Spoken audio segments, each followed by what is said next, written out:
When you ask a stitcher who taught them to stitch, most of them will tell you they learned from their grandma or mother or maybe an auntie or a friend.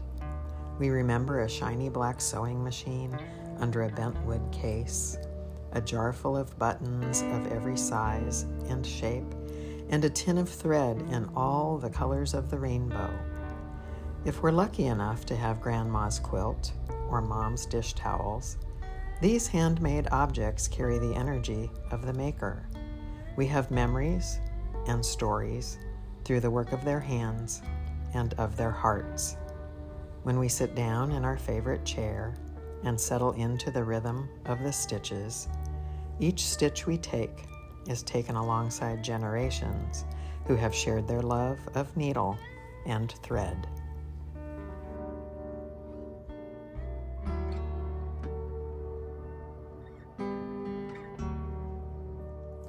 There he is. Oh, you always have to yawn. Hey, Archie, say hi to everybody in FlossTube land. Hi, everyone. My name's Jackie. This is Archie. And this is episode 15 of Comfort Stitching.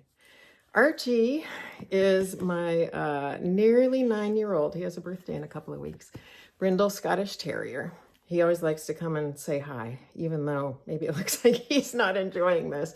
But I know a lot of you out there have come to know him and like to say hi to him. So here's Archie. I'm gonna put him down now.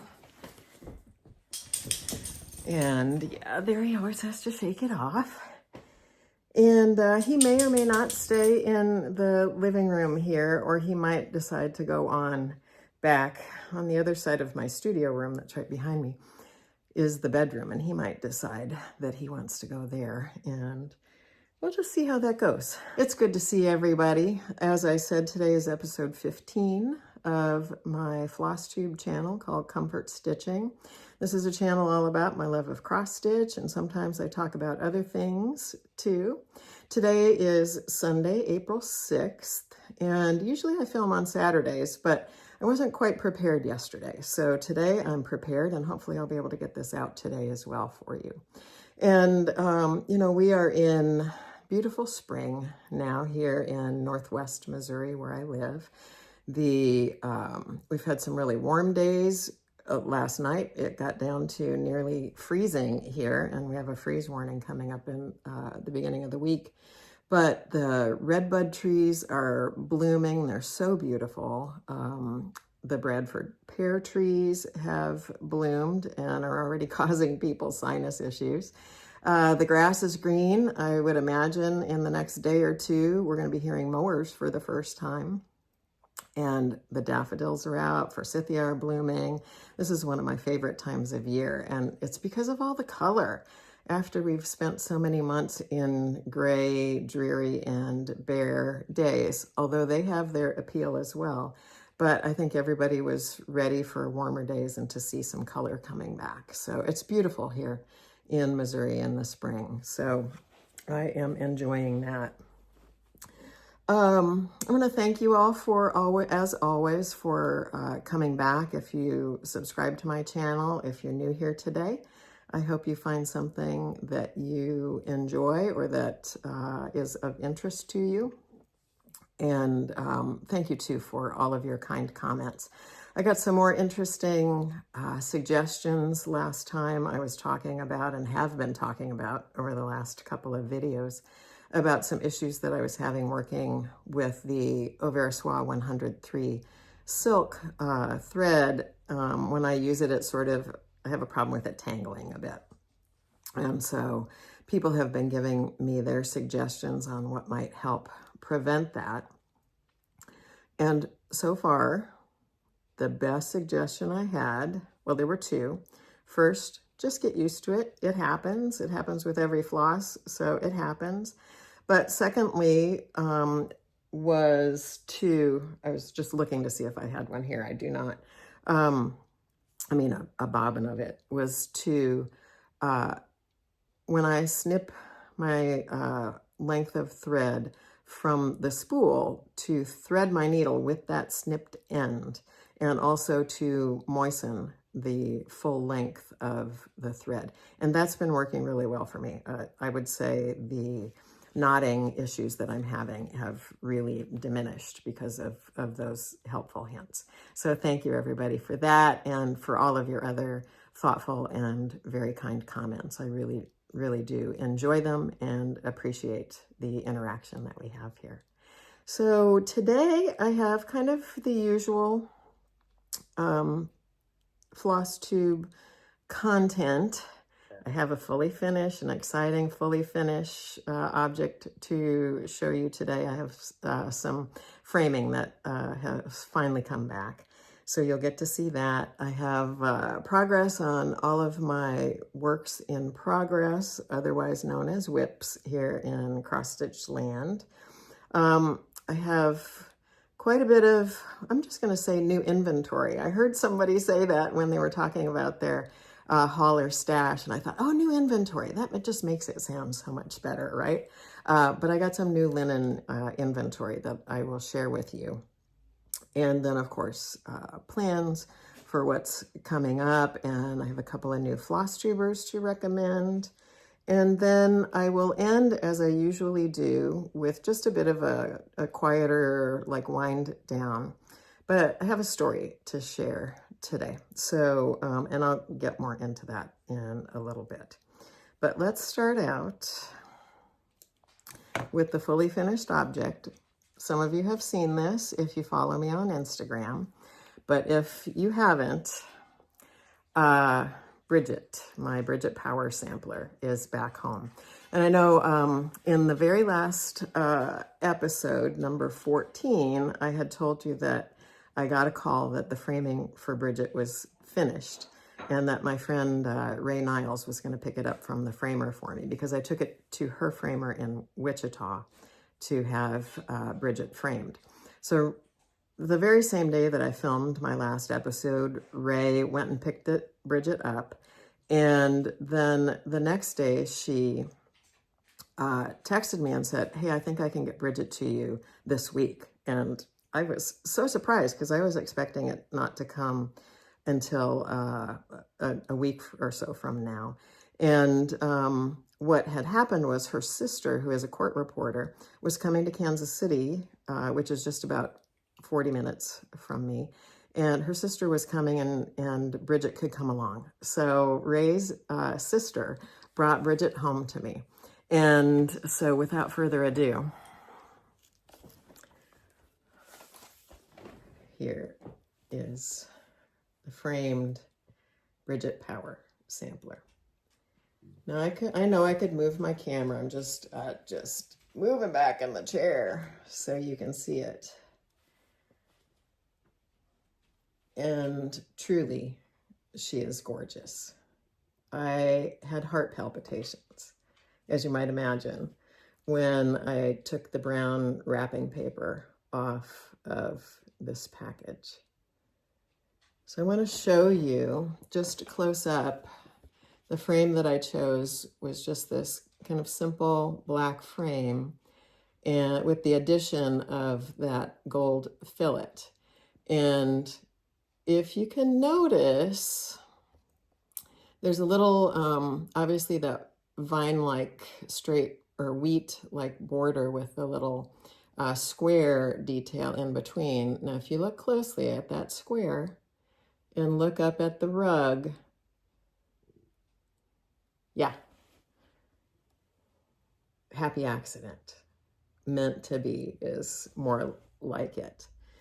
When Ray and I were looking at frame choices at her framers, which, by the way, this was framed at the frame shop in Wichita, Kansas by Steve, and he did a fantastic job.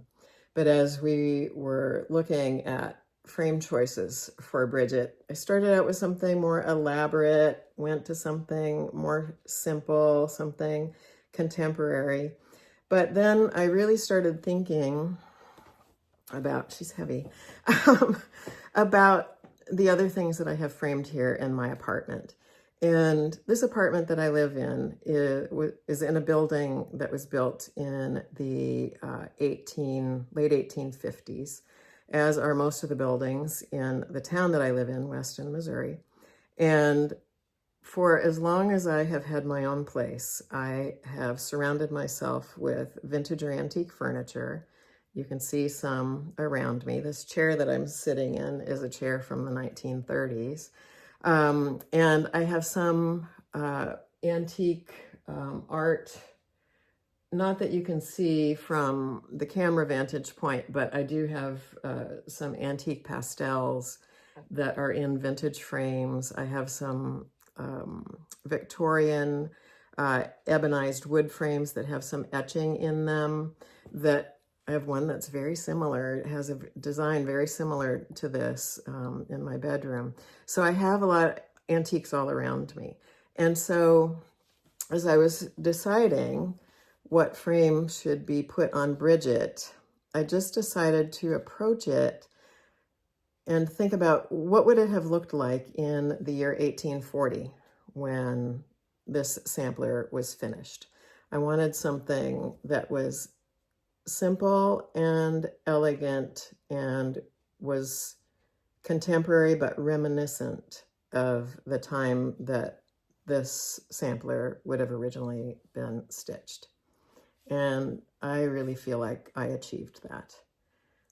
When I chose this black frame and we put this gold fillet with it, the whole thing just sang. I just knew that it was the right frame for Bridget. So there she is, Bridget Power, 1840. She's back home, and coincidentally, she came home 1 year to the day of when I started her. I started stitching her on March 14th, St. Patrick's Day of last year.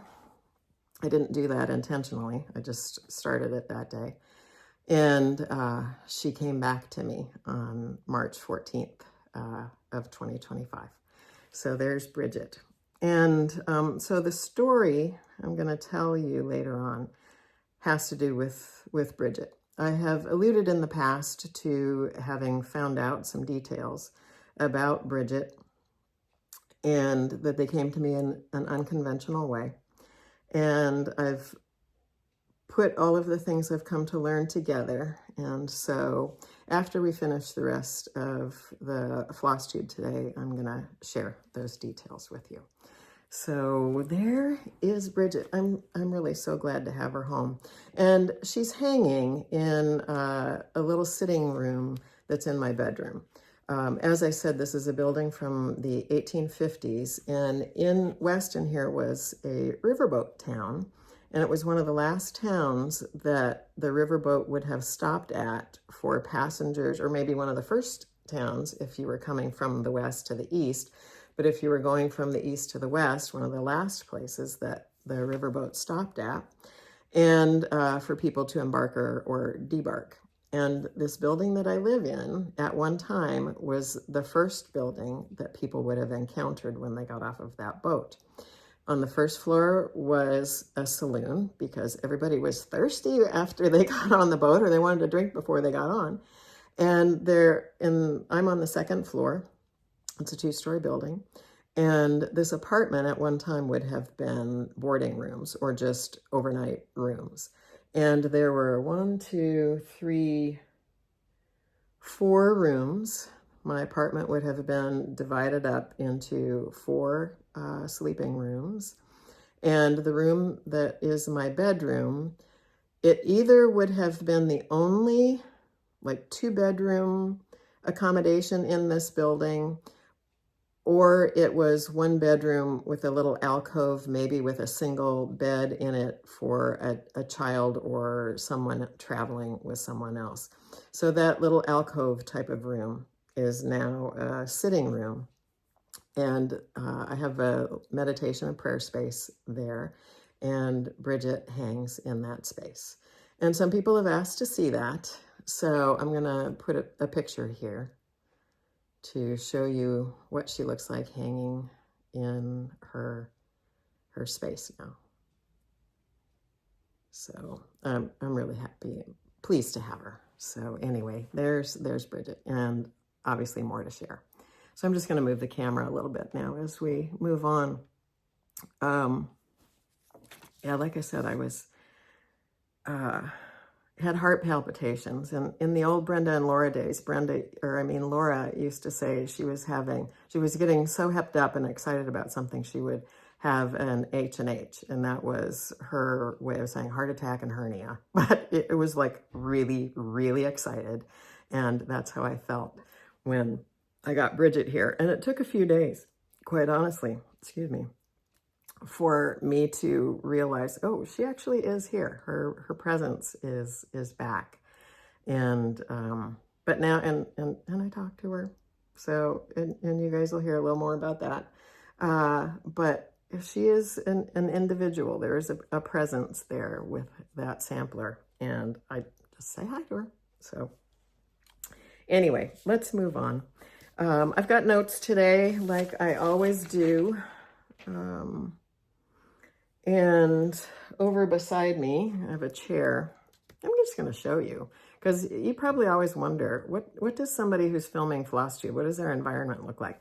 Some people have a table that they sit behind, and all of their stuff is in front of them. Some people have stuff off to the side.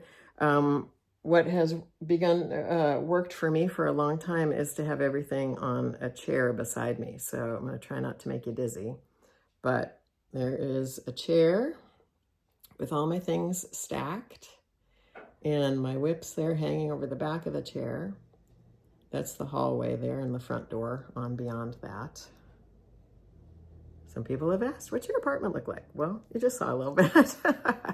Anyway, so I've got a lot of stuff beside me so I can share with you what I've been working on. So I'm going to start, what am I going to start with? A stitch along that, oops. That was some threads I was going to share with you, but they are now on the floor, so we'll just discuss those later. A stitch along that I'm participating in with a group that I'm a member of, a Facebook group called Across the Pond Stitch and Chat. And in the beginning of the year, we as a group selected a pattern, a chart, to have a stitch along with to last us through most of the year. And the Across the Pond group is just a Facebook group where there's a little chit chat. We can share progress on things we're working on. And obviously now that everyone is working on a stitch along together, we're sharing progress on that. But we also have a monthly Zoom call that happens the second Saturday of every month. The group is hosted by a gal named Angie, who has a channel called The Tiny House Stitcher, and her European partner, Marie, who lives in Wales, who has a channel called Stitches and Diamonds. And Marie, this year, also started dyeing fabric under the name Swan Bay Fabrics. Lovely linen. I'm working on something on a piece of her linen, so you'll get to see that here in a bit. But Sarah of the channel Sew Me Sarah has been the leader of our stitch along. Sarah does a lot of stitch alongs, and so she decided to organize this one in assignments. So what we're stitching together is this chart right here called One Stitch at a Time by Lottie Da. And Sarah broke it down into 10 assignments. We are in our third month. We started on January 10th, so we're in our third month. And I am keeping up with mine. And since I saw you last, I have put in my third assignment. So the first two assignments were the top part of the border, and the first two lines of text and that little motif there, that sort of graphic motif there. And then the assignment for March and April was a combined assignment. So I've done a little bit more than March, but there is this flowery tree with some flowers beside it and some birds. And there are some birds that go in the tree. also. They're coming in the next installment. So I'm stitching this on 40 count cow fodder by Dames of the Needle. And this one always blows out when I show it to you. It's much warmer in person than it's showing here. I wish I could give you an accurate representation of it, but it never photographs well either. You know, there's just some linen that just, you cannot photograph it. I don't know if light gets absorbed into it or it reflects off of it. Whatever it does, it makes it hard to photograph and talk about. But anyway, this is One Stitch at a Time by Lottie Da. And so here's the area that we're working in right now. And next, so this was March and April. And I'm going to do just a little bit of design changing to mine, I've decided, which shouldn't surprise you guys now if you have followed me for a while. You know I change up things. But having been a designer and artist for most of my life, when I looked at this, I thought, there's just something about this that is bugging me. And that is, if you see over here, there are a bunch of birds. That's not bugging me. Over here, there's one bird and all of these kind of flower motifs. So to me, they're like two very separate kind of elements. Now there is a bird over here which kind of ties the two together, but I'm going to put another bird over. I'm going to switch this floral motif right here, right there, that guy. I'm going to put it over there in place of that bird, and I'm going to move that bird over here. So each side is going to have a couple of birds and some of those flowers. So anyway, One Stitch at a Time by Lottie Da. Stitch along with our Facebook group, Across the Pond, Stitch and Chat. If that's something you'd like to participate in, certainly a lot of people have just picked up the chart and are stitching it on their own. A lot of people have joined the Facebook group, and I'll put details below about that. So if you want to find that, you can, and join the stitch along. A lot of people have finished theirs already. So if you want to just begin now and join the stitch along, you're certainly not going to be too far behind. Like I said, a lot of people have already stitched it. They are really enjoying this chart and enjoying stitching it, and they're just going great guns on it. So noticing some fingerprints in my glasses. I'm just going to wipe those off. Oh, one thing I wanted to say about that. There were some, I'm looking over here, I see some books I wanted to share. There are some initials that are in here. That's the designer initials right there. But so there's an opportunity to personalize it with your own initials. But there's not an alphabet that came with the chart. I have gone onto the Lottie Da website, and there are some freebies on that website. And one is an alphabet. So if you're wanting to personalize that for yourself, or if you have something else you're working on that you want to personalize and need an alphabet, there's one on the Lottie Da website. But I also pulled a couple of books off my shelf that I wanted to, I know I've shown you one of these before, but I just wanted to bring it back to your attention. That would be this one. Ultimate Sampler Motif Book by Brenda Keyes. I use this one a lot just for reference, or if I'm looking to design something, and you can see it's got post-it notes in it from a variety of different projects. I move those post-it notes around. But this book has a lot of motifs in it that are taken right out of historical samplers. That if you want to design, or if you want to replace something and something you're working on, there's a lot of options here. But there are also some alphabets in it. So that would be a resource. And while I was looking for this one, I was looking on eBay, and I found this book also by Brenda Keyes, Sampler Motif Book. This one is similar but different from that one in that there are actual projects in here. And projects that have alphabets, but other motifs. I don't want to show you patterns. It's hard to share some of these because there are patterns on one side. And anyway, this one has some alphabets in it too. It's a vintage book. You can find it on the secondary market. It's not terribly expensive, but it might be something that you'd be interested in and buy by the same person, Brenda Keys. Sampler motif book and the Ultimate Sampler Motif Source Book. This one's readily available online. Some LNS, local needlework shops have them, or online needlework shops have this one. Highly, highly recommend you add either one or both of those to your library.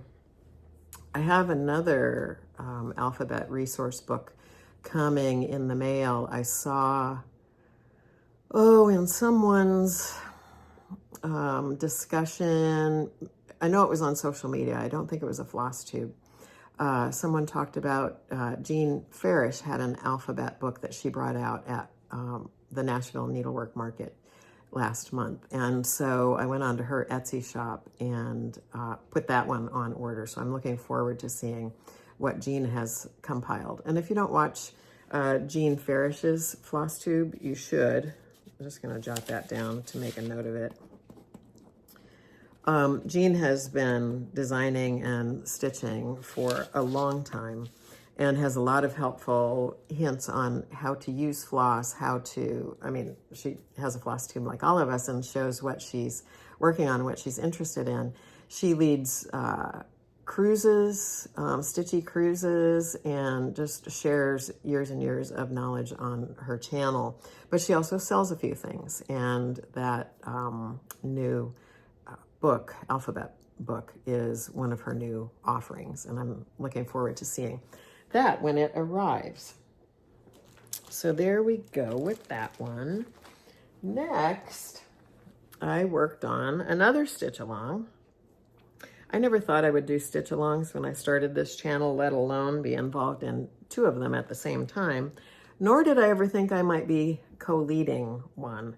So again, Sarah and I are stitching something together.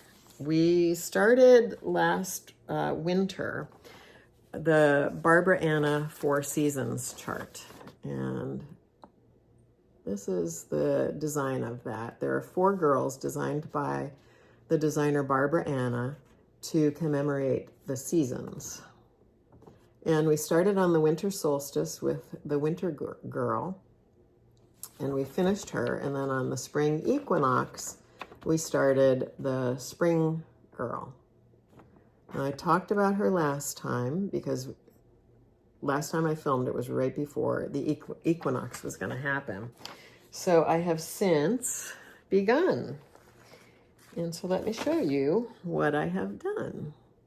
Here is my spring girl. I love how she's turning out. She's so colorful. Now the first one I did, the winter one, I did on a dark blue background fabric. I've chosen to do all of my girls on different colored backgrounds. Some people who are working this with us, Sarah is putting all of her girls on one piece of fabric. Other people are doing different colors of fabric too. But I just decided I thought it would be fun to do each of these on a different color of fabric.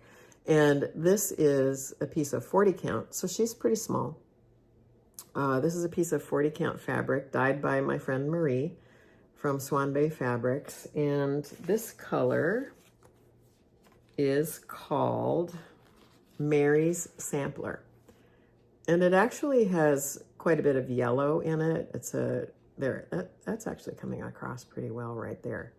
It's not quite as brown or maybe neutral as one might think. It's got a good yellow cast to it. And I just felt like it was a good spring color to kind of set off all of these amazing spring colors that are going to be in this girl. Lots of pink. The first day I worked on this, I just had 2 stitchy sessions with this. The first day I worked on this, I started in the center, put her green bodice and started the little peplum of her skirt there. And that green is so vibrant that I had to get something else in there to balance it out. So I started putting some pink in. I'm going to show you the colors. Beautiful DMC colors. And when I kit up a project and when I'm working on a project, I put all my stuff on floss rings. I'm a bobbinator. That's never going to change with my DMCs. I bobbinate. I like things on bobbins. I like the act of winding my DMC floss onto the bobbin. I'm a bobbinator. But I always have one of these kind of just manila package tags, and I write on there the name of the chart and the date that I started it, and I also write on the name of the fabric that I'm using. In this case, I also have the tag that was on the fabric that when Marie sent it, but I try and keep all of that together so that I know what's going on, and then I save these. I put them with the chart when I'm finished. So as I said, this is a stitch along that Sarah of Sew Me Sarah, her channel, Sew Me Sarah and I are leading. And we are sharing progress on Instagram. And we do have a hashtag, even though hashtags don't seem to be working like they used to. But we do have a hashtag, and I'm going to put that below. But it's hashtag symbol BA, the number 4, seasons, SAL. And so if you want to join us, we'd love to have you join us. Again, you could just start right now if you want to get this chart. You can download it by a link in Barbara Anna's Instagram page. It's in her Ko-fi shop where she sells her charts. And I'll put that information below as well. But you can download that chart. It's not an expensive one. And join us at any time. We are working throughout the seasons, so you've got from now until the summer solstice to stitch the spring girl, and then once the summer solstice happens, we will switch to the summer girl. So that is the Barbara Anna 4 seasons stitch along. I'm loving that. The colors are just so vibrant. I tend to work on, if you're new today, I tend to work on a lot of sampler reproductions. So when I can work on something that has some vibrant color to it, it's just a nice change of pace. And considering I'm wearing vibrant color today, it might not surprise you that I do like it. But I surround myself in earthy colors too. That brown is just the color, that brown on the wall. It's hard to point when you're floss tubing. There, that brown on the wall is, my whole apartment is painted that color with the exception of a wall over here to my left, which is exposed brick. And then all the woodwork is white. So you might think that brown could be very dark. It's not. There's a lot of light in this apartment. It has southern exposure windows all along it. And so the brown is just a perfect color for me. The earthiness, because I love New Mexico and the mountains, just the earthiness really also is a perfect backdrop for colorful things. So I just surround myself with color where I can find it. Moving along, next, I worked on an alphabet sampler, a French alphabet sampler. You're going to be seeing this one for a while if you're new today. If you're not new today, you've already been seeing it for a while. This one is a French alphabet sampler called Antoinette, 1894 to 1896.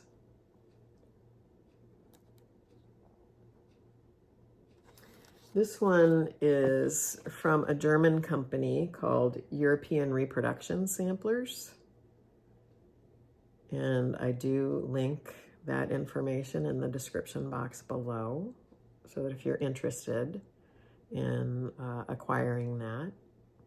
you can, and I would recommend it. It's a fun sampler. I mean, look at all those great alphabets. They're fun. You know, I just watched Nicola Parkman's newest FlossTube this morning. I always watch her and Mama Loves You GB on Sunday mornings, but I was watching Nicola, and she, of course, with Hands Across the Sea, designs and reproduces a lot of marking samplers with alphabets in them. And we know that not everybody likes them, but they're kind of the building block, as she said, or the fundamentals of samplers and early stitching, because young girls and women needed to mark their linens and their clothing. And so they learned the alphabet. And this was also a way that someone could learn the alphabet. Now, maybe they were never literate and never could read, but they still were learning their alphabets and numbers. So anyway, Antoinette, 1894 to 1896. Let me show you where I am. I made a lot of great progress.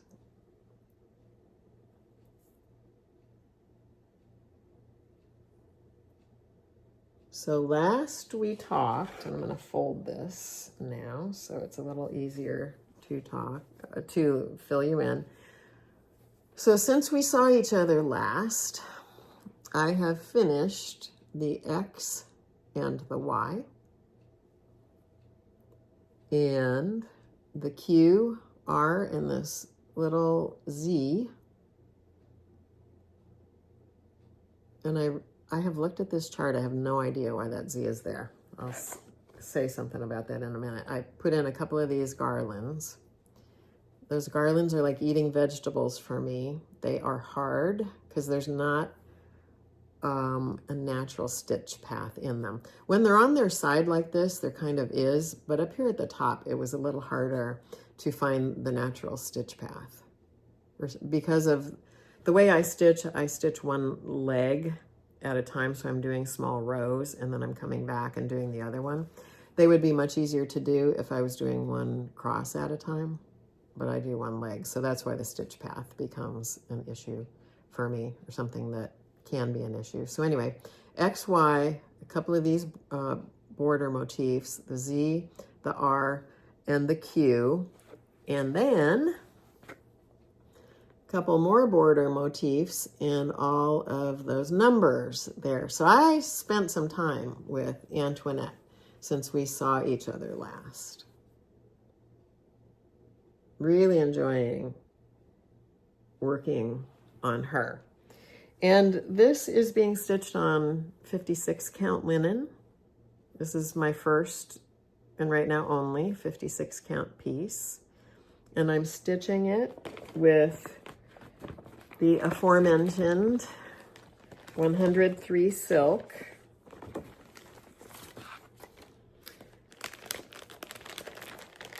In the color number 664. Now, some people on 56 count like to use the finest version of Au Versoix silk called Silk Soie Fine. This is 103.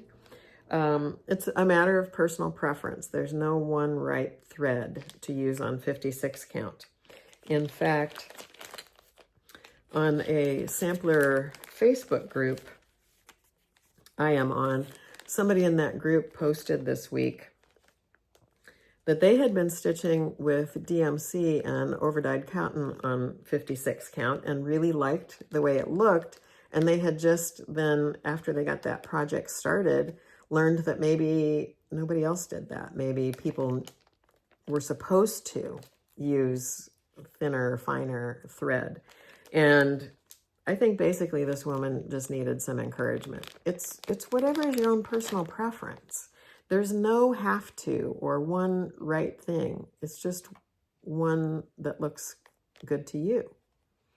Soie Fine is very fine, and on 56 count, you can see the individual stitches, and you can even see a little bit of the ground fabric behind it. With the 103 floss that I'm using, it fills the holes more fully and is very vibrant and beautiful. And if you were using DMC on this, it would even be more so. Again, just personal preference. So I say this frequently, there are no cross-stitch police telling you have to do something.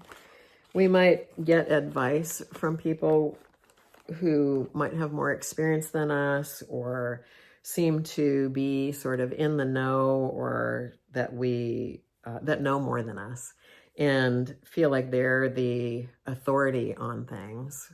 I would think that maybe of Nicola Parkman, or when Jean Lee was alive, Jean loved her 56 count and Jean used Swasserfine. And other people who maybe have years and years and years of stitching experience, they've just found what works for them best, what they like to look at. So their experience is not going to be yours. It might be yours, but it doesn't have to be yours. So play with what looks good to you and accept what works for you and do what feels good to you and brings you joy. So anyway, that's Antoinette. I know some of you are working on her with me. I'd love to have you tag me on Instagram and show me some progress. I haven't seen anybody's progress on Antoinette in a while. I am happy that I made the progress I did. I actually got a lot of stitching done since we have seen each other. I'm really pleased about what I've got done. And now, I know where we're at next. Looking where we're at next, I thought I was going to go one direction. I've got one more thing to share with you. At the beginning of the year, I started working on a Quaker medallion sampler, and I started learning a little bit more about Quaker samplers. And the Quaker medallion samplers, the style of Quaker sampler that we're most used to seeing, generally they're monochromatic samplers, although they can have some color to them, but they're those kind of geometric medallion shapes. Sometimes there's just half of one and it might be mirrored somewhere else on the sampler, or sometimes it's full shapes, but they're very geometric and they're very meditative to work on. A lot of people love working on Quaker samplers, I think because of that, because there is an order to them. And once you figure out what that order is, then it doesn't take as much brain power to move along on them. And so I'm going to show you the one I'm working on.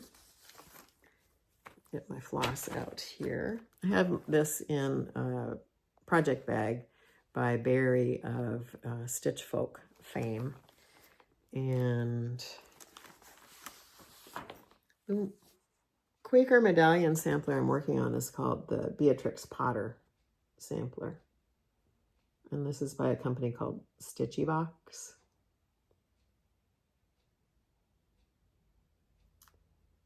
And there is not any provenance on this. Ooh, I just realized there's an alphabet here too. That could work for my one stitch at a time alphabet. But there's not any provenance on this sampler at all. There was no history. It was in the Beatrix Potter needlework collection. That's why it's called the Beatrix Potter sampler. And it's very reminiscent of medallion samplers that were commonly made or came out of the Ackworth Quaker school, which to this day is still going, but no provenance that would actually be able to connect it to Ackworth.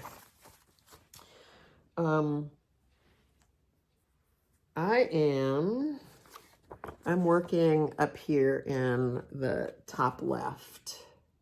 I usually start top left.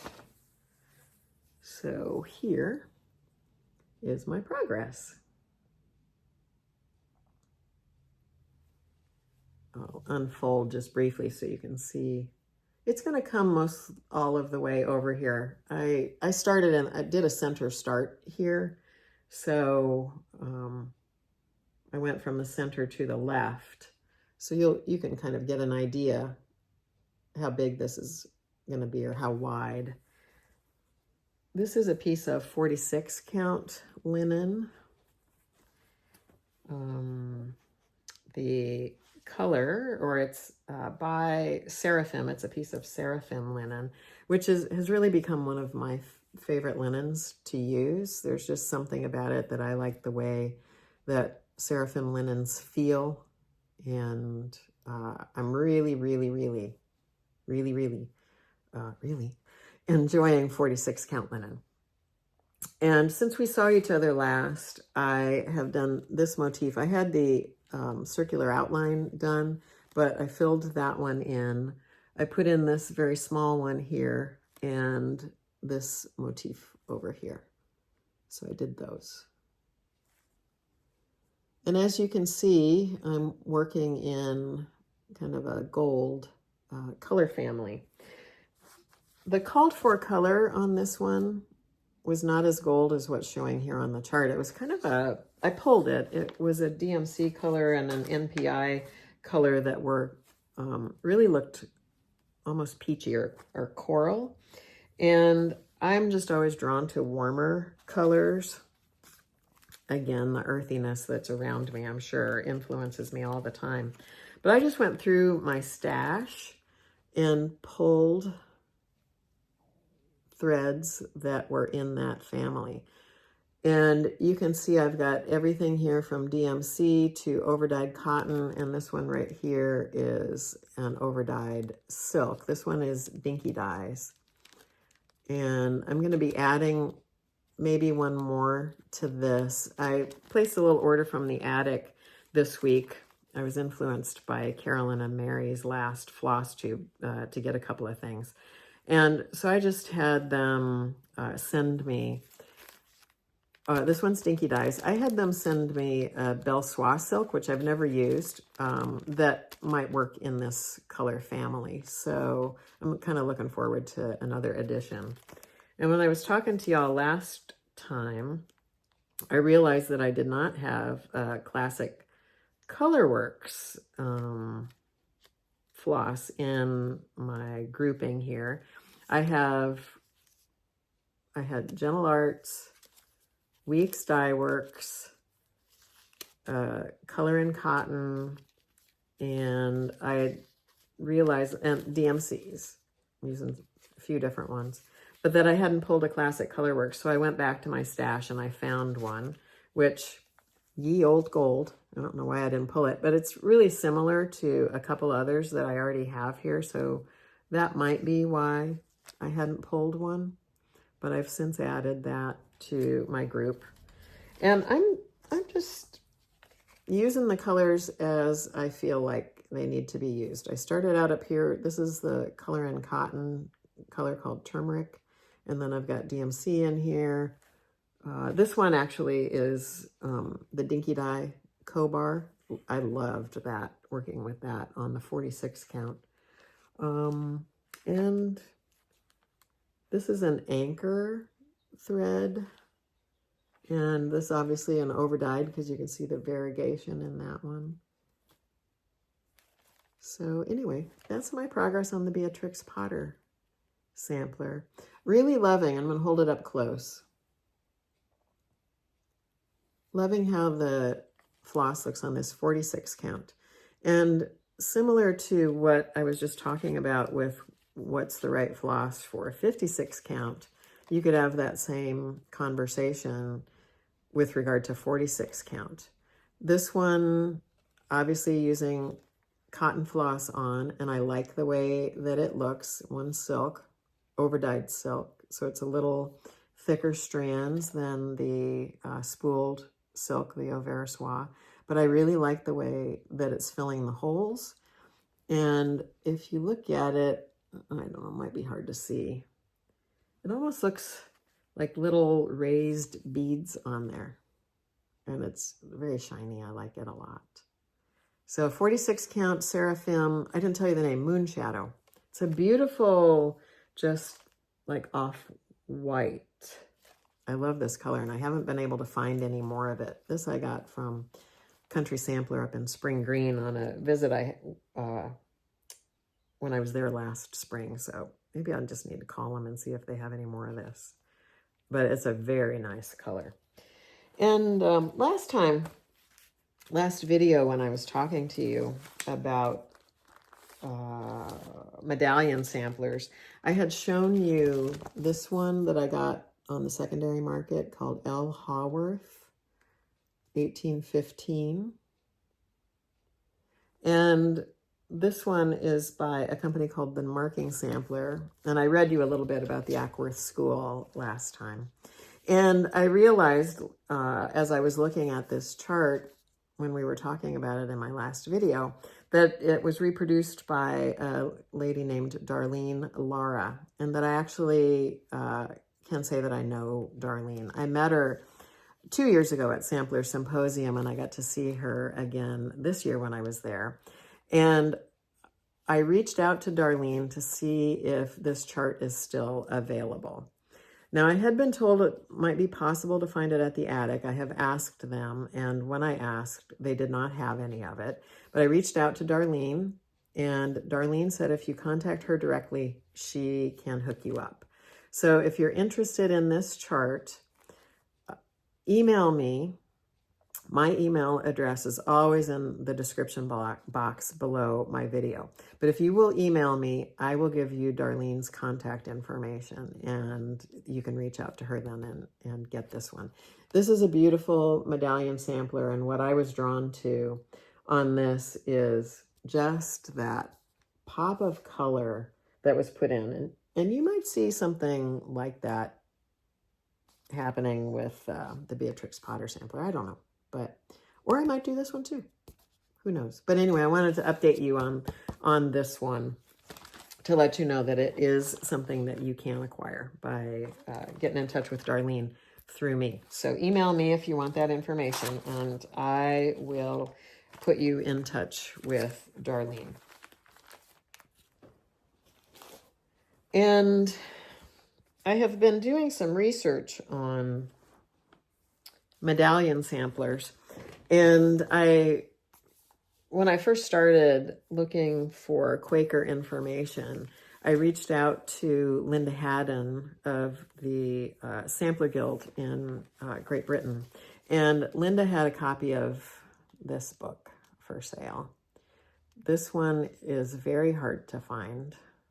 I got this from Linda, and so I was going to talk to you about medallion samplers today, but there's a lot to learn about medallion samplers just in this book. So I haven't completed my assignment that I gave myself, which was to tell you about medallion samplers. That's the most common type of Quaker sampler that we know about. But I did a little research that I want to tell you. I found an image of a medallion sampler from the Royal School of Needlework online. And I'm going to put that up here just so you can see it. It's a little fragment of a medallion sampler. And I want to read to you the information that I printed off from there. The Royal School of Needlework has many beautiful samplers in its collection. One such sampler is a tiny piece worked on linen with deep purple silk threads. It is small, the size of a modern-day letter envelope. On it is stitched Ackworth School, 1783, the initial B and the last name Rickman. It is typical of late 18th century Quaker samplers, but tells a completely unique story. This sampler, worked by Benjamina Rickman at Ackworth School in 1783, is now the earliest known sampler of this style from the Ackworth School. The sampler is embellished with medallions, the name given to the octagonally and half-octagonally framed geometric, floral, and faunal motifs that so frequently adorn Quaker samplers. Benjamina's sampler includes 5 half-octagons, as well as motifs like crowns, birds, and a variety of letters. Benjamina Rickman was a Quaker girl from Westminster, London, who attended Ackworth from 1780 to 1785. Her extract sampler, which is a very plain sampler featuring a moralizing text, her name, and the year in which she stitched her sampler, is in the collection of Ackworth School. Ackworth School was founded in 1779 in Pontefract, West Yorkshire, for the children of poorer Quakers. Girls at the school were taught to make marking, darning, extract, and medallion samplers. This medallion sampler style is commonly thought to have originated at Ackworth School, but was actually occasionally practiced by Quakers in Ireland, England, and popularized in Ackworth. It was taught at a variety of Quaker schools on both sides of the Atlantic from the late 18th century through the first decades of the 19th century. Benjamina Rickman's sampler is by far the earliest Ackworth medallion sampler, produced 5 years earlier than the next earliest example. As of 2006, the earliest known Ackworth medallion samplers were produced in 1790. A 1788 example made by Ann Coates was sold at auction several years ago. Benjamina's very early example rewrites our previously held beliefs about the spread of this particularly Quaker sampler style and inspires questions about who brought the style to Ackworth and when. This treasure from the Rowe School of Needlework collection is an incredibly important piece of sampler history. So I'm going to put that up there again. 1783, Ackworth School by Benjamina Rickman. And now I have a page marked in this Ackworth School book of the sampler referenced from 1790. This is the Hannah Hicks sampler.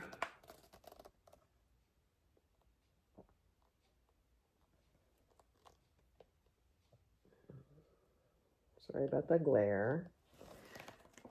And yep, Hannah Hicks, 1790.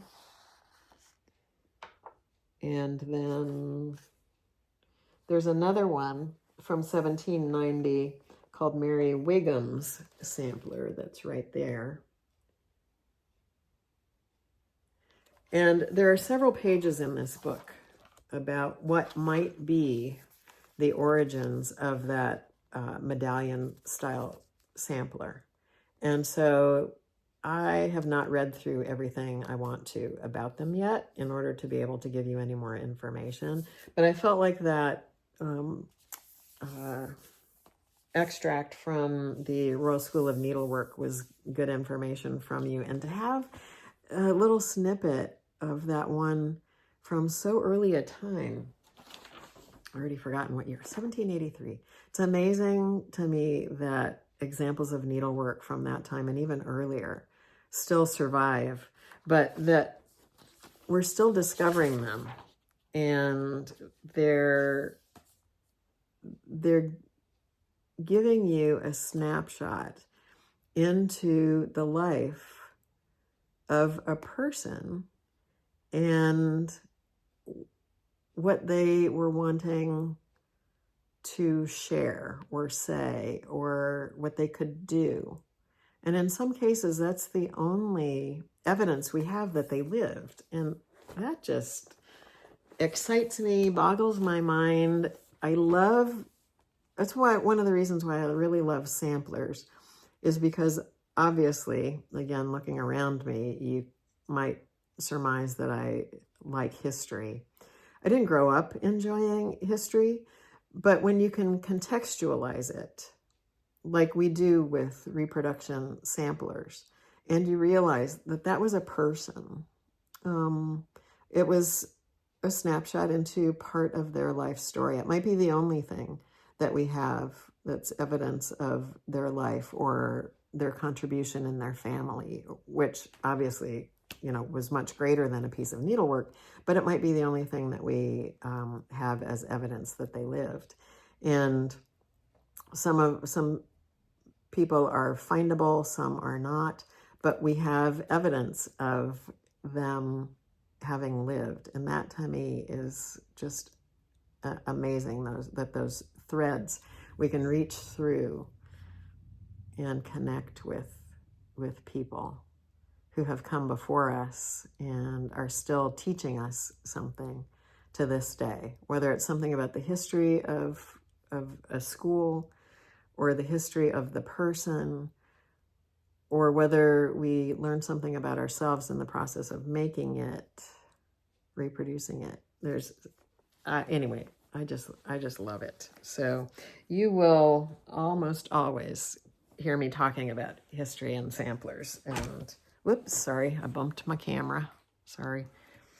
I have one more thing that I worked on in the time that I saw you last, and that was the threads that fell on the floor.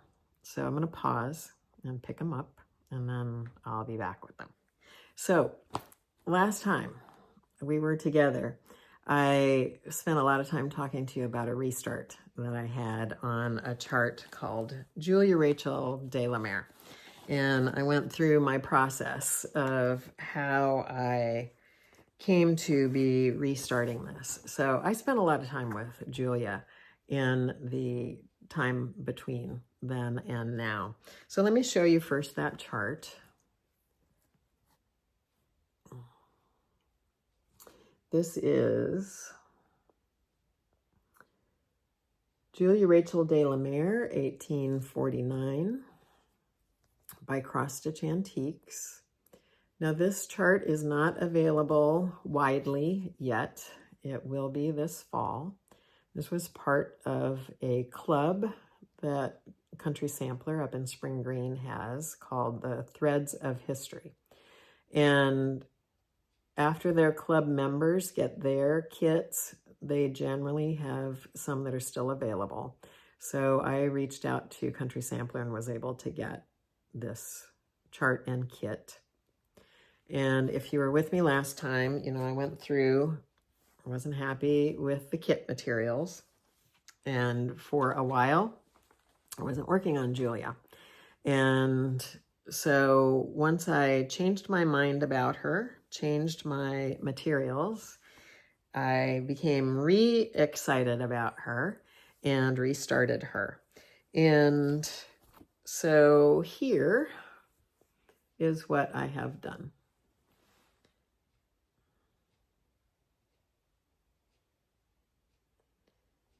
So I have the bones of the border in. And as you can see over on the top and the left side, I have quite a few of those flowers put in. And now some people would have immediately jumped to what's going on in the center, but I'm working on those flowers because that's the threads that I have out. And I am doing my own thread conversion for this chart to satisfy my own taste. And what I was drawn to was the antique sampler. And when I was starting to stitch with the threads that I got in the kit, some of the colors, to me, did not look representative of the antique. And that's what I wanted to try and recreate. So therefore, I'm doing my own conversion.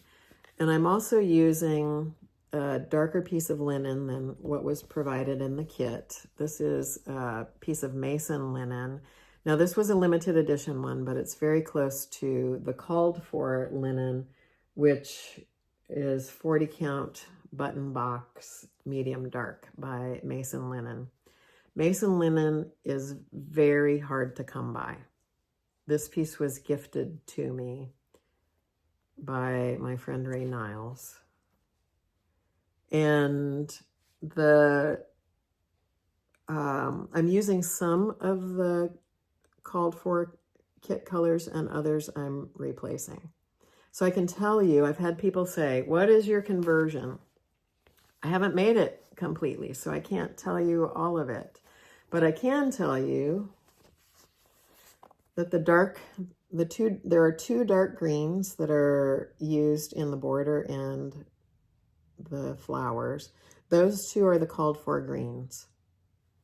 There is a lighter green that is on the outside of that border, and that one I replaced.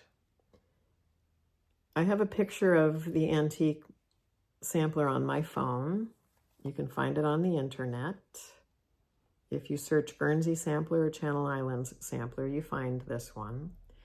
And so I'm looking at that to choose my colors. And that light green was a hard color to replicate, but I found one that I was satisfied with, and that was a skein of, I believe it's Gentle Arts Chives. So I have some of the colors here that I'm not using all the time, and the flowers I have on a tray. But let me see. The called for color was avocado, which I felt like was too light. In the antique, to me, it's more of an olive color.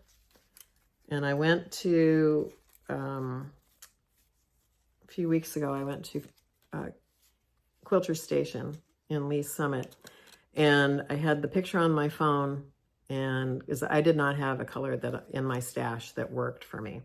And Quilter Station had a couple of different dye lots of chives, and this one had more olive to it, and so this is the one that I replaced avocado with.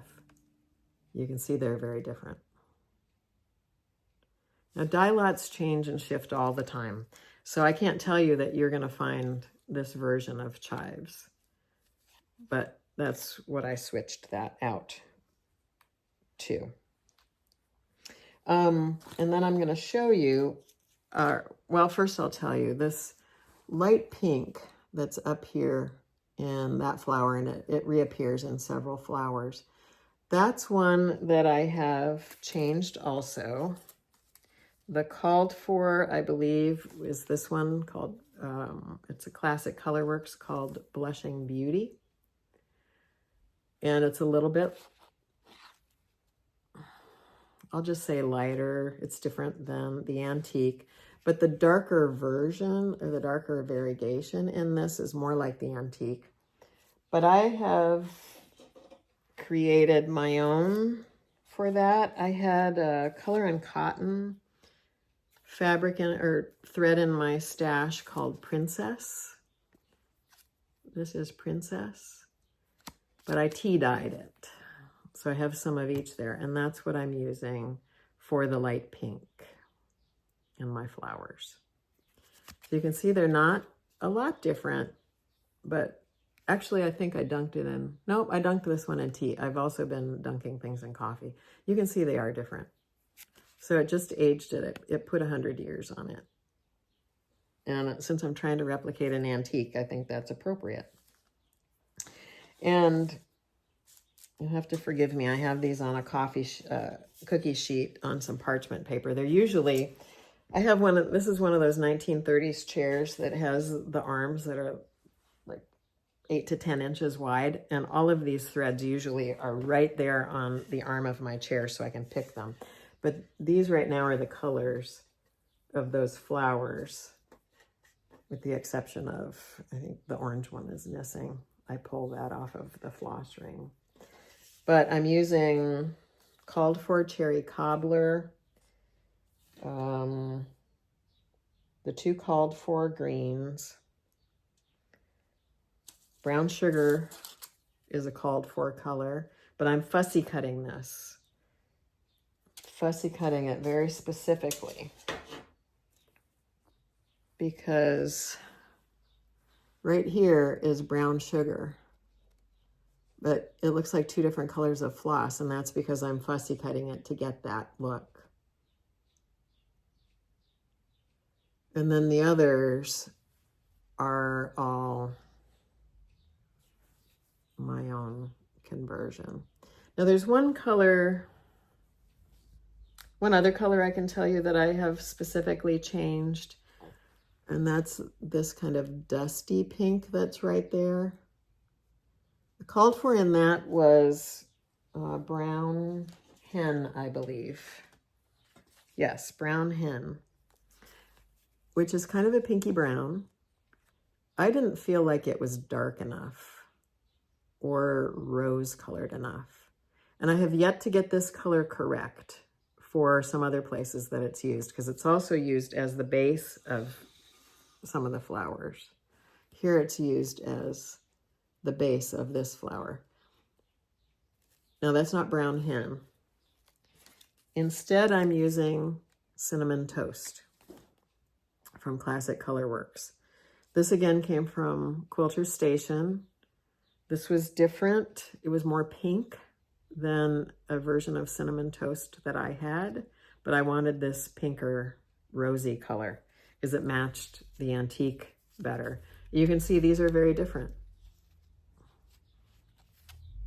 Brown hen and Cinnamon Toast. On the antique, it is more of a rose color. And so when I'm using this color for the base of some of these brown, more brown flowers, all the flowers on the inside of the border have a brown tone to them, and on the outside is variations on the pink and red. I have not yet got what I'm satisfied with to be the base of the brown flower. I'm going to leave that one because it works just fine. If you look at the antique sampler, Julia picked and chose colors willy-nilly, really. And so I've been experimenting with another brown that had a pink tone to it called Little House Brown. That's Little House Brown. And here's Little House Brown that's been dunked in coffee. And I dunked brown hen in some tea. They give, each coffee and tea give a slightly different tone. So anyway, one of these is going to work. I'm going to settle on one of these. I just haven't gotten there yet. So you can see why it's hard for me. Sorry, I got that FlossTube itchy nose. You can see why it would be hard for me to tell you right now my full conversion, because it's still evolving. But I'm having so much fun working on this. And so one of the reasons why all I'm doing right now is this border is because I've got the flosses here, and I want to get the whole border in while they're all out and while I kind of am in the mindset of making this conversion. So I'm really pleased with how this is coming out. So this is my restart of Julia Rachel de la Mare. Another color of linen here that does not come across accurately. It's kind of looking pretty good. It's a pretty dark brown, actually, and warmer, really, than it's coming across on screen. And some people have reached out to me and said, I can't find Mason linen. Is there anything that you can recommend that would be a good substitute? So I do have one that I can recommend to you. And that is Fox and Rabbit, a new one that just came out at market called Cactus Wren. I had the ladies at the Attic, I was talking to them and they had this. And so I said, please just send me a piece so I can compare it. Now, I had to pay for it. They didn't gift it to me. But I just wanted a piece so I could show it to you. Because I was kind of thinking, just by looking at the pictures that I was seeing on the internet, that this might be a good alternative. And I believe when you see it, that you'll see that it is. If I can wrangle my fabric. Now, it's a little bit grayer. It is a brown, but it's got more gray to it. It's a little kind of dirtier looking. But if you're wanting a good dark brown, this is, and I did pull some DMC floss to, I could not find an exact match, which has been hard to do with all of the Mason linens that I've seen. But here are some DMCs that are in the range. You can see that one's pretty good. But there's some modeling here. So this one is DMC 3032, very similar. And then some of the darker tones, I pulled 611. You can see that's there. And 640. So all of these colors are in this piece of Cactus Wren by Fox and Rabbit if you're looking for a good dark brown. So I wanted to share that while I'm talking about Julia. For those of you who are looking for maybe an alternative fabric, or if you, if you're looking for a dark fabric for something, a project, or just something to have in your stash, I would recommend that. Fox and Rabbit is beautiful fabric. So there's that one. As well, with regard to Julia, I've had people ask me, so are you going to tell us anything? Is there anything to learn about Guernsey samplers? And I wish I could tell you I know about them. I don't. I've asked a couple of people. I had a friend of mine who was at the Great British Sampler Weekend, comes to America, at Hobby House Needleworks last fall, said that there was a really interesting talk given by a lady named Michelle who has Tabby Cat Fabrics. And she grew up in Guernsey, I have found out, because I wrote to her. And she doesn't know of any printed resources, but she gave her talk based on her own personal experience and knowledge of the history and the people on Guernsey. And there's just not a lot to be found online. So that leads me to believe maybe there's not an identifiable Guernsey style sampler. Now this one, in Kathleen's notes about this on the back, she references Berlin woolwork, which it's obvious that this was influenced by the Berlin woolwork at the time, with these floral motifs that are kind of confetti heavy, but it gives the florals dimension and the other motifs as well. But this border is very distinct. So I don't know if that's something that specifically comes from Guernsey. But if there are identifiable motifs or a specific style that says Guernsey or the Channel Islands, which are between England and France, I have yet to learn about it. I've got some feelers out. So if I come across any other information, you better believe I'll share it, because that's what I do. I like a challenge of trying to find out some information about something. And so a new rabbit hole to go down. So therein is my progress on Julia Rachel de la Mare. And that concludes my WIPS. Like I said, I felt like I got a lot done. I was really pleased with how that went. So I'm going to put this down. And now we're going to talk about inventory additions. So I got my charts that I ordered from Nashville Needlework Market. I showed you pictures last time of what I was getting, but I've got the charts in hand now. I got Harriet, the British animal cracker rabbit or hare. And then I got these two Shakespeare's Peddler designs, sampler fragments. Trying to get a glare off of there. Now these, the called for fabric on these is something by XJU Designs called, what is it called? Let me find it. I don't want to tell you right. Dark Soil by XJU Designs. And this, I actually scored a piece. It's been hard to come by since these were released at market. And it's been sold out if you go to the XJU Designs Etsy store, it's been sold out for a while, but she always posts on Instagram when she's restocking her linens. And I saw a post on Friday, there was a restock, and I got a piece of 40 count dark soil. So that'll be coming to me eventually, and I'll be able to work on those on the called for linen. I also think that cactus wren that I showed you would be a good option for a dark fabric for this. And I know some people are working on a Brenda Gervais chart that came out at Market for a stitch along that Tara Sullivan is having for her birthday. I can't remember the name of the chart, but Cedar River Linens dark green arboreal is the called for on that one. And again, another thing that's hard to come by, but I think that cactus wren would work for that too, because it's a darker linen was called for. And it's always nice to have alternatives and options. And then lastly,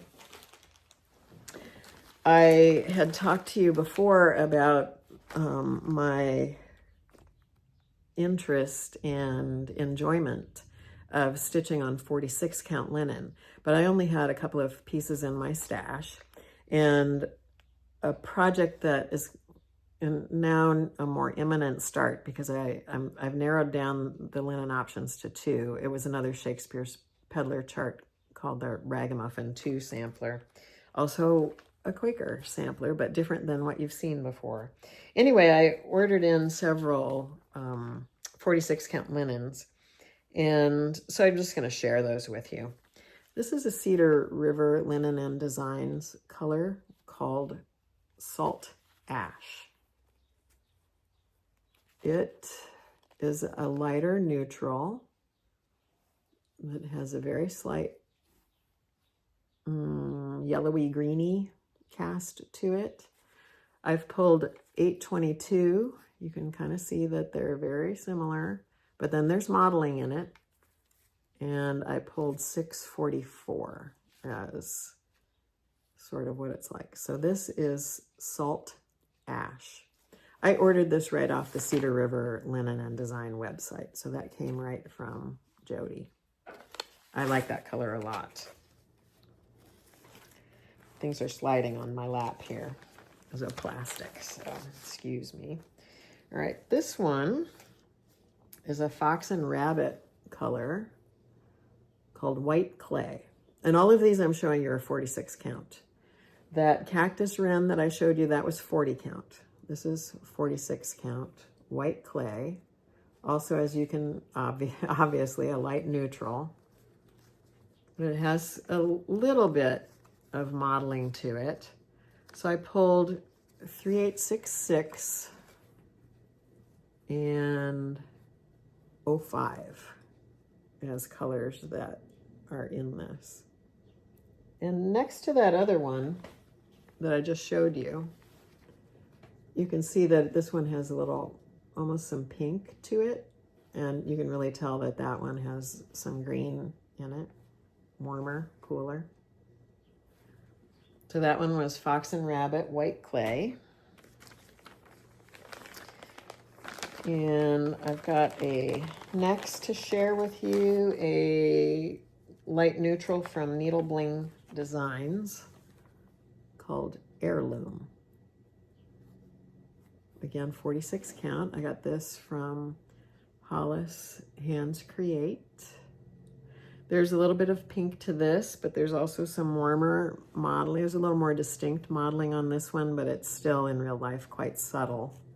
I could not find a good color, DMC color, that matched it, but there are some pink tones in it. So I pulled DMC 23. But again, there's some warmer modeling that goes through this. So that one is Needle Bling Designs, 46 count Heirloom.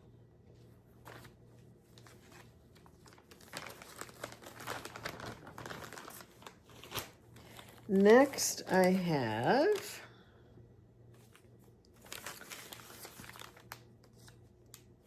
that's not one I'm going to show you. Switch that one up. from Hobby House. I got a couple of fabrics. I'm back to Seraphim because like I said, I've just really not that I've recently discovered, but I have discovered just based on what I've stitched on Seraphim fabrics that I really like their linen. The very first thing I stitched on linen was a 40 count prairie grass, a large sampler that I did that you would see if you watch my very first FlossTube, large sampler called Consider the Lilies. I stitched that on Seraphim prairie grass, 40 count. And I enjoyed it. I didn't know that linen might feel different based on the way things are over-dyed or finished, but now that I've had some more experience with linen, they do feel different from dyer to dyer. Not one is better than the other, and one is going to feel different to you than it does to me. But I have just come to know that I like Seraphim linens a lot. So I ordered a couple from Hobby House. This one is 46 count chai. Oop, Archie hair on there. Came off, obviously, it's long, so it obviously came off of his skirt or legs. Anyway, this is chai from Seraphim. And I did not have a DMC color that this was close to, but I do have that DMC sample chart swatch card, and it's sort of similar to DMC 543. And from what I've read periodically online, chai is a color that shifts and changes depending on the dye lot you get, but this one is similar to 543. So this is 46 count Seraphim chai. And lastly, I got some prairie grass. So also I know from having seen prairie grass in different counts at the Attic in January that this one changes dye lot to dye lot. So I just decided I was going to get a piece of 46 count prairie grass. It's coming across fairly pink on camera. It's not quite so pink, but it does have some pink, and as you'll see from the colors I chose, there's a little purple in it. Again, I couldn't get an accurate representation of it, but I pulled these two colors. DMC 07 is right there, and DMC 3861 is that sort of gray lavender. As I looked at this fabric and laid it down on my DMC swatch card, that gray dusty lavender just kept being I was seeing that in there. And again, I can't tell you that if you order prairie grass, it's going to look like this, because this one's very different than, I'm looking up there because Consider the Lilies is hanging up there. It's right there. That one's more green than this piece. As well, I know that 40 count linen and 46 count linen take dye differently, but this is prairie grass by Seraphim. And I'm really pleased to have all of those additions to my inventory. And as I told you, the Ragamuffin sampler, I did not bring it, so I can't show it to you today, but I have now selected, it's down to 2. I like both of the linens. So I'm gonna ask a couple of friends to take a look at them and just get their input. Ultimately, I'll choose the one that I wanna do. But I will be curious how other people view that one and the 2 choices that I had for the linen. So that's my stash, WIPS, finishes. That's what's going on. So I want to just take an opportunity here to thank a floss tuber who mentioned me on her channel. And I had never heard of this floss tuber before, and I'm really glad I now know who she is.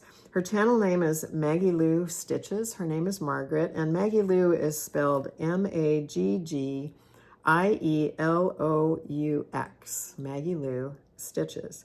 Now, Margaret is from Australia, and I always love the Australian and your British and all the different accents. But Margaret mentioned my channel because she had just finished a project that she'd been invested in for a while. It was a Carolyn Manning design, and she had spent a lot of time working on it, and she had just finished it and was finding herself feeling sort of at a loss after she had put so much energy into that one project. And she had seen my journey with Bridget Power and my talking about how it felt to be finished with the stitching portion of that, and feeling like I was at a loss with that. And she was just relaying her experience and kind of comparing and contrasting it to what I had shared.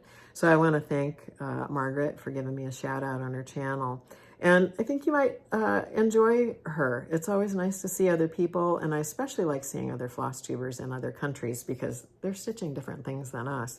And something unique to Margaret, she has been practicing a hobby called Zentangle, which is kind of a structured doodling, for lack of a better term.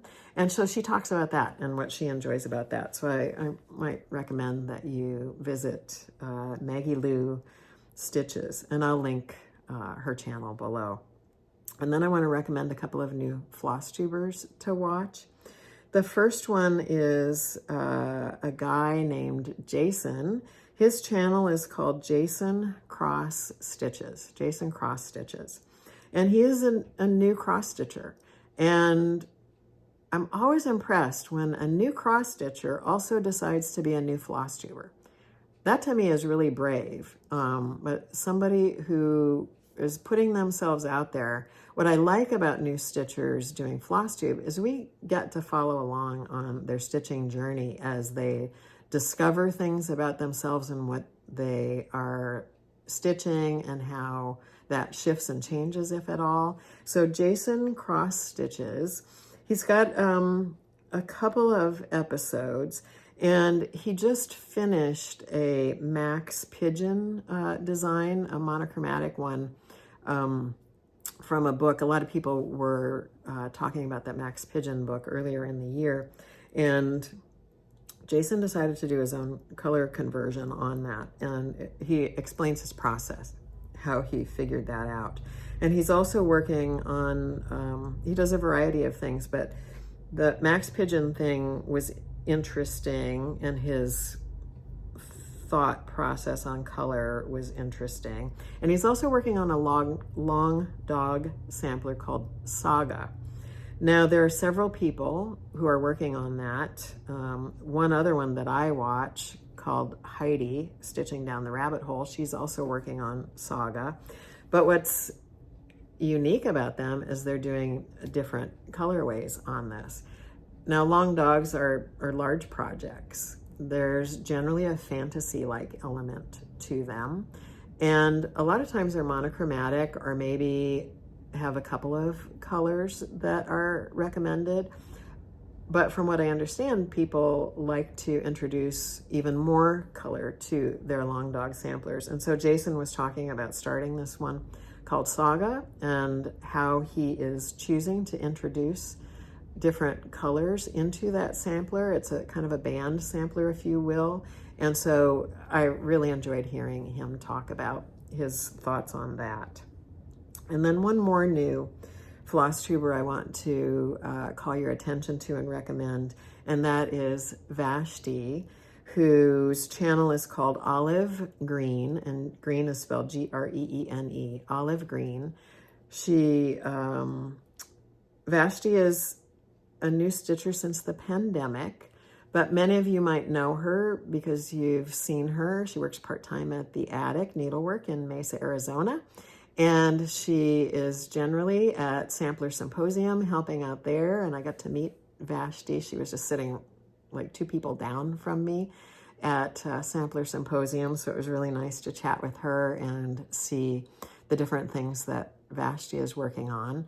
She's good friends with Audrey from Stitch Stitch Bead and Jem of Stitchin' with Jen. They encouraged her to dip her foot into the FlossTube world, and I'm so glad they did, because she has an interesting stitching journey as well, and that's what her first FlossTube is about, how she came to be doing what she's doing. She started cross-stitching during the pandemic, and now she is model stitching for some people.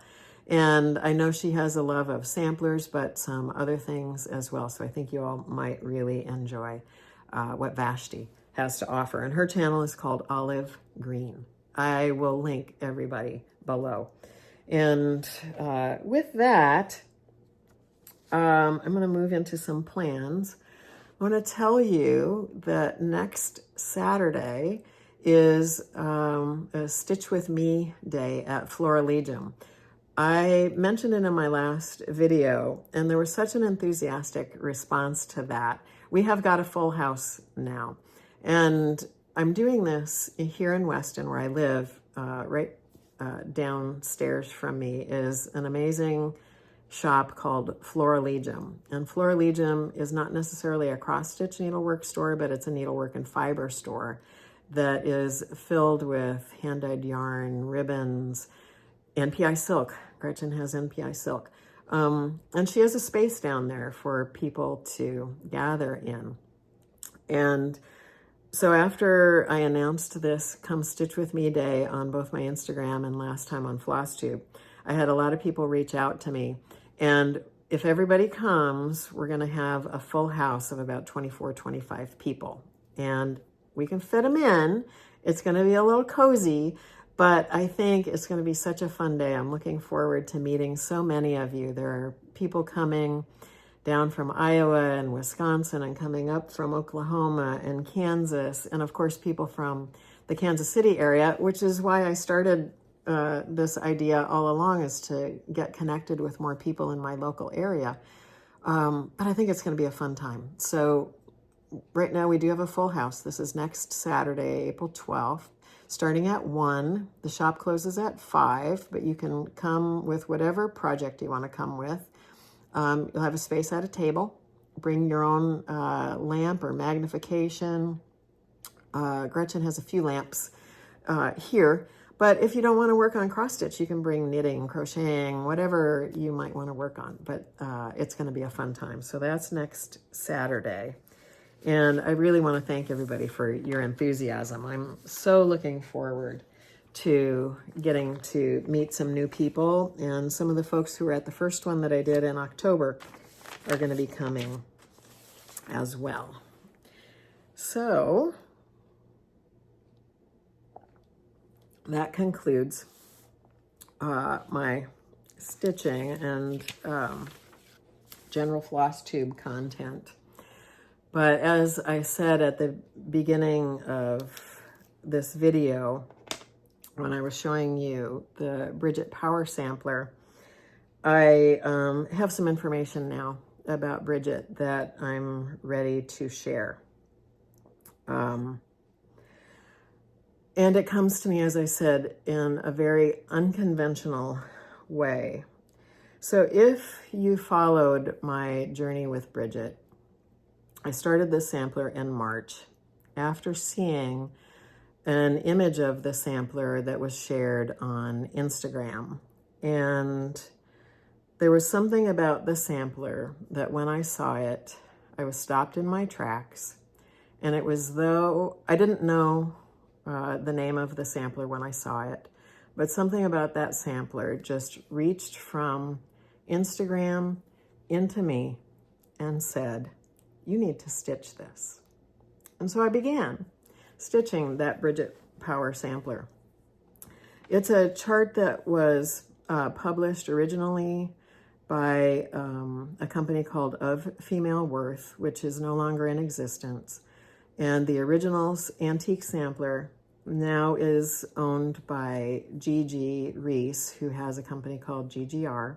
And Gigi put out her own chart of the Bridget Power sampler. So both of those are The original of Female Worth has been acquired by 1887 Stitchery, I think it is. And GGR both have charts available, so they're out there. But there was no provenance on Bridget that was given in the charts. There was just some suppositions based on her name and the design of the sampler that might indicate that Bridget was Irish, and the imagery in the sampler, she's still right down here, that's why I'm looking down, indicates somebody of probably the Catholic faith. And that was all that was known about that sampler. And if you've been on my journey with me, you know, I went through a lot to try and figure out who Bridget was, where it came from, what country of origin she might actually have been from.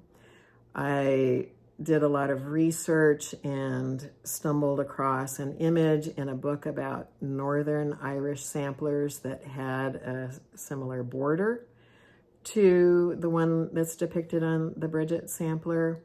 And it was confirmed to me by Kathleen Littleton of Cross Stitch Antiques, who studies Irish samplers and has reproduced a lot of them, that that particular rosebud border that goes around the sampler is only seen in Irish samplers. So that I felt like was an amazing discovery, that we could actually say that, I mean, there's no provenance. Gotta preface what I'm telling you with that. But Kathleen said with like 95%, we could say it's an Irish sampler. So we can then locate her in Ireland. And from there, the name Bridget Power is an extremely common name in Ireland. So how do you go about finding a needle in a haystack? And I have a couple of friends, Angie from the Across the Pond group, who does ancestry research. She uses several different ancestry type websites to do research. And my friend Ray Niles, who I've mentioned already today, she does some ancestry research. And Ray was very intrigued with this sampler as well, and has been kind of supporting me and coaching me and talking to me all throughout this process of discovery about Bridget. We could find references to a Bridget Power, but again, without some provenance, there was no way to sift through the hundreds of Bridget Powers that were around in the early 1800s to have a clue about which one could be her. Some of them stayed in Ireland. This sampler was stitched. The inscription says it was finished in 1840, so it puts it right before the time of the Irish famine. And so, you know, without knowing if Bridget survived the famine, did she immigrate, did she die in the famine, you know, what happened to her, it was very hard to, again, find that needle in the haystack. So then once I you know, just kind of let go of maybe finding her,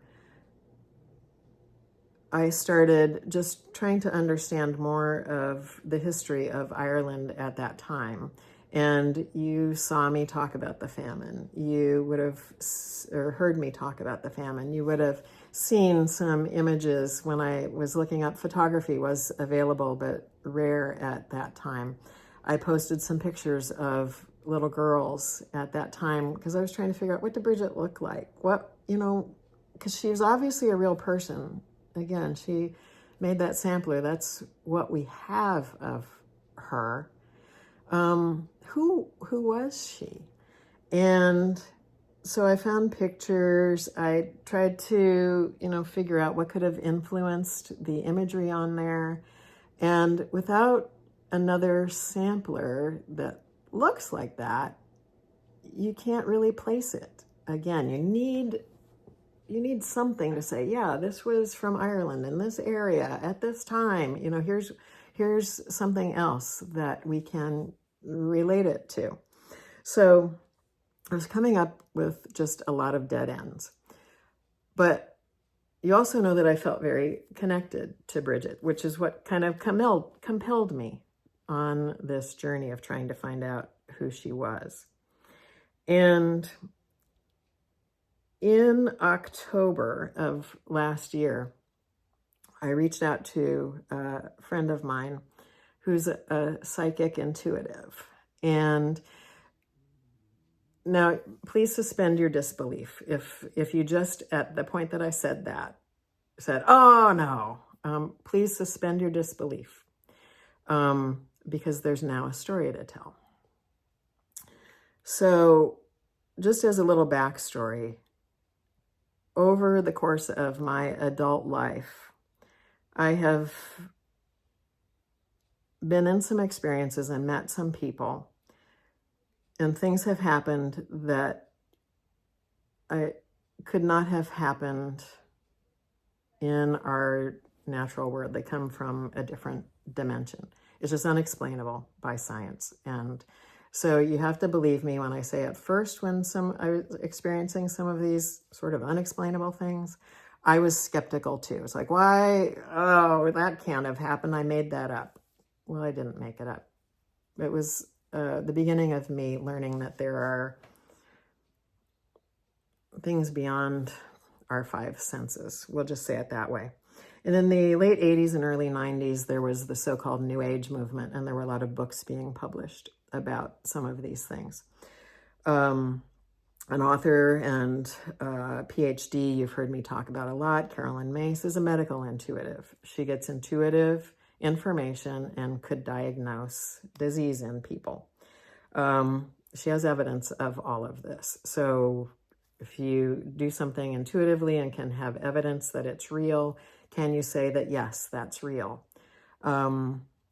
There was a gentleman that wrote a book called Many Lives, Many Masters, named Brian Weiss, who kind of, I would say, started off the past life kind of movement. And I read his work and found it to be fascinating. So again, please suspend disbelief as I tell you that I decided, because I have this history and have friends who are intuitive people and can discern past lives. And I have a friend who communicates with animals and has talked to Archie and helped us resolve some personality issues or problems, anxiety issues with Archie. So in my world, this is very real. So if you could just listen with an open mind as I tell you, on October 14th, actually, I had a meeting with an intuitive person who said that she felt for sure she could communicate with Bridget. And in fact, she did. And I found out a lot of interesting things, but it was just the beginning of what I was able to find out about Bridget. So I'm going to read to you. I wrote down some information that I've learned about Bridget. And I will tell you that none of it is verifiable. But to me, it's as real as what I could find, or would, if I could ever find it, in a book. So indulge me as I tell you about Bridget. In March of 1822, John James Lawn, and that's spelled Lawne, in March of 1822, John James Lawn of County Norfolk in England and Ellen Nancy Power of Wiltshire, England, were arranged to be married. They had only met each other a few weeks before, but it was an arranged marriage. However, they grew to love each other and lived a happy life on John's family's Irish estate in County Donegal, Ireland. John's family had land holdings in England, Ireland, and Scotland, and they owned mines. They mined ore, iron ore, and coal as fuel for locomotives. John and Ellen had 6 children. They had 5 girls and 1 boy. The names of those children were Margaret Olivia, Nancy Jean, Elizabeth Susan, John James Jr., and Bridget Margaret. Sadly, little Johnny died before his first birthday. Bridget Margaret Lawn was born on October 14th, 1827. Unfortunately, her lungs were not fully developed, which caused her breathing difficulties throughout her life. But they did not affect her joy of life. She was a green-eyed, light brown-haired girl. She loved her border collie, named Petey. She loved to run and to play pretend pony. Bridget and her sisters grew up in a happy home. Their mother wanted her girls to be educated, so they had a tutor who came to the home to teach them reading, writing, their numbers, and to speak French. Ellen spoke French, and she felt very important that her girls spoke French too. Ellen taught the girls needlework. They all were accomplished needleworkers, making beautiful samplers and embroidering liturgical garments and vestments for their local parish, St. Agatha's, in County Donegal. The most accomplished of the girls in the needlework was Nancy Jean, and Bridget and Nancy had a friendly competition going because Bridget thought she was better, but Nancy, everybody agreed, was the needleworker of the family. When Bridget was 7 years old, she traveled to France with her parents, her father John going there on business, and her mother and older sister Nancy and Bridget all went to France. It was in France that she visited a church whose altar inspired her and is depicted in the sampler we know as Bridget Power 1840. That sampler is obviously imbued with sacred imagery. Each flower symbolizes Christ or Mary.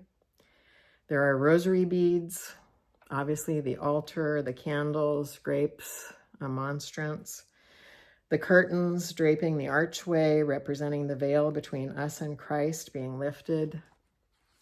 Each sampler, or each symbol together as a whole, inviting us into a deeper relationship with God.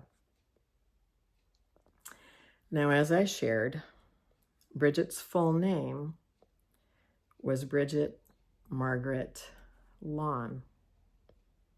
She began her beautiful sampler when she was 10 years old and completed it not long after her 13th birthday in 1840. The name Power is stitched on the sampler to honor her mother's original family name so that it was not forgotten. As Bridget was nearing completion of her sampler, she contracted scarlet fever and became very, very ill. Bridget had most of the sampler finished and only had the inscription left to add. She got her name Bridget on there, but she became too ill to finish. So Ellen, Bridget's mother, completed the inscription. Bridget passed away on November 15th of 1840. The family, of course, mourned her death and lived on. 2 of her sisters, Nancy and Margaret, passed away during the famine. Elizabeth and Mary lived to be married and have families.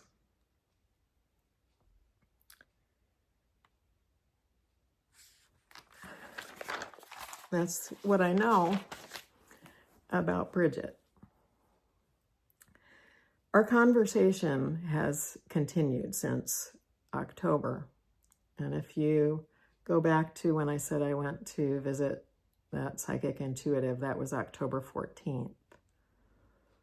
And Bridget was born on October 14th, 1827. So Bridget and I now have a history. In my last video where I talked about finishing that sampler, a couple of you guys said, I wonder if you guys had a past life together. That's likely true. And now I know I'm getting far-fetched for most of you, but my connection to her is real. She's real. And she actually wanted me to share this story today. So why we hadn't been able to find Bridget Power is because that was not her full name. Her given name, Bridget Margaret Lawn. And even now, knowing everything that I know and have been told, I still cannot find her. There is no earthly evidence of her other than the sampler. But the information I've been given feels as true as anything that I could have found in a book. You're just going to have to take my word for it. That's Bridget's story. That's who she was and who she is. And her sampler is what remains of her. So thank you for listening to that with an open mind and hopefully an open heart. I know some of you might not believe in reincarnation or the ability to communicate with people who are long gone, but it's really just another dimension. One of the titles of a book by that Dr. Brian Weiss, who wrote about past life regression therapy, one of the titles of his books is Only Love is Real. And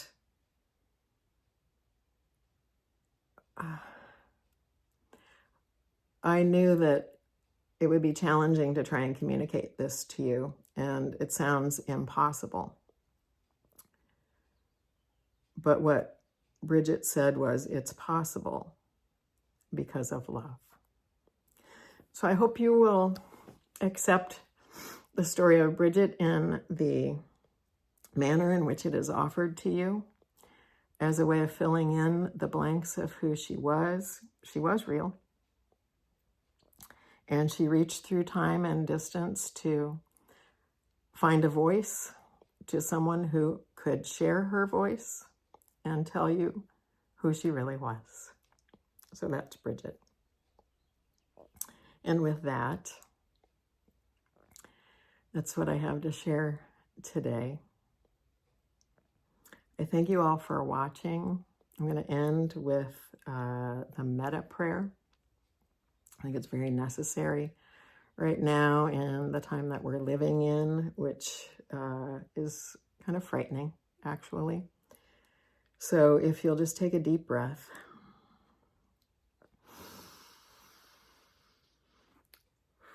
Blow it out. Maybe close your eyes. May we be safe. May we be at peace. May we be at ease, and may we be happy. May we know the beauty of our own true nature. May we be healed, and may we be the source for healing in the world. Thank you, everybody, for joining me today and for hearing and seeing what I have to share. I hope you'll come back. I look forward to seeing some of you next week here in Weston at Flora Legium. And yes, the Bridget Power sampler will be there. Some have asked to see her, so she will be there. And so with that, I will see you in probably about 3 weeks' time. Thank you so much, everyone. Namaste. Namaste.